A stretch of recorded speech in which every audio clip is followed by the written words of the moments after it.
Okay, so with all the discussion of how we start our bracelets and whatnot, I decided to make a short little video of how I start mine. Here's some example. Here's an example that I don't like.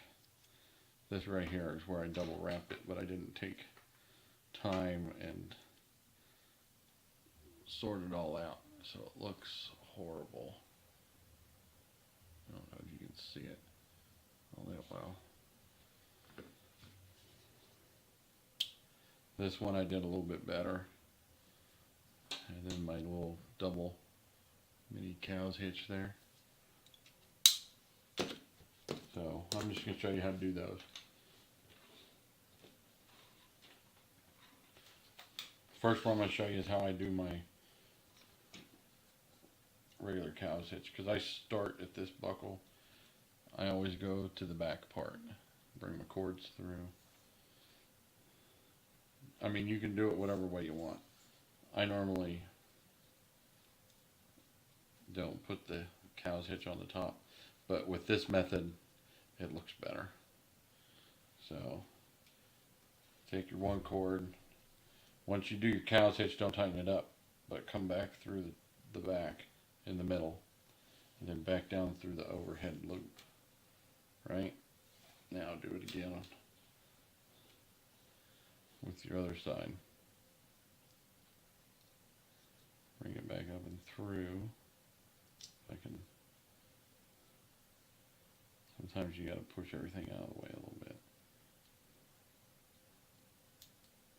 Come on, baby. Ha, there we go. Okay. So we pulled it through.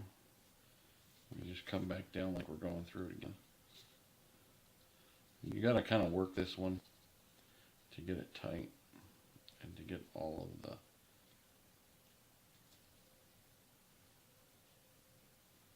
you got to push through.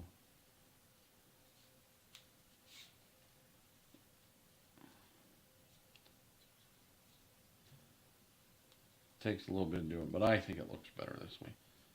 There. And that brings it right over top and gives you a solid, it covers up the insides. You can do it the other way, like I do a lot of times, but then you get a little split in the middle where your cords come through. So just do it like that. And then we're going to go right into doing the mini cow's hitches when I go to the end. And I think for you people that don't have jigs, like a lot of us, this is actually a benefit, because once you do this and you set your length and you tighten these down, your length's not going to change unless you do it. So you're going to go down through the top. Let me make sure I got the right side on this, because this method is picky on what side you do it. So we're going to flip it over. So we're going to come through on this side. So you want to go down.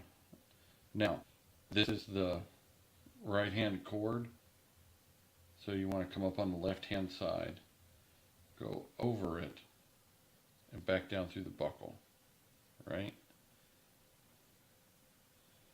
And then you pull it through. No, scratch that.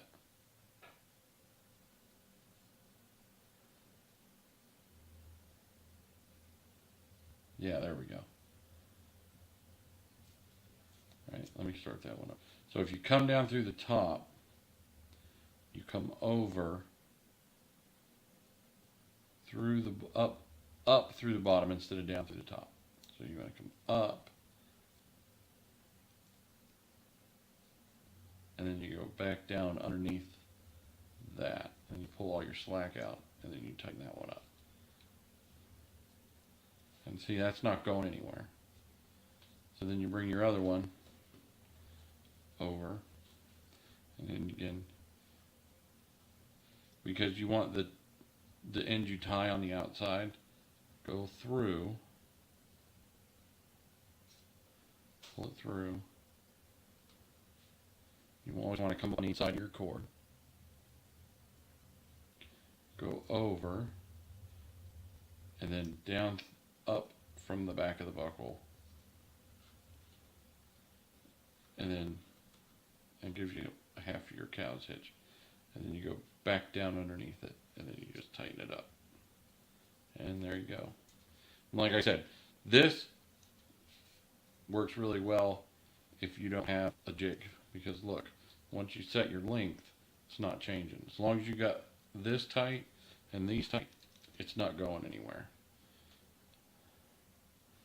Right? Make sure you always put them on the outside, then you can start your cobra weave or shark's jawbone or whatever you're doing and have at it. It's easy as that.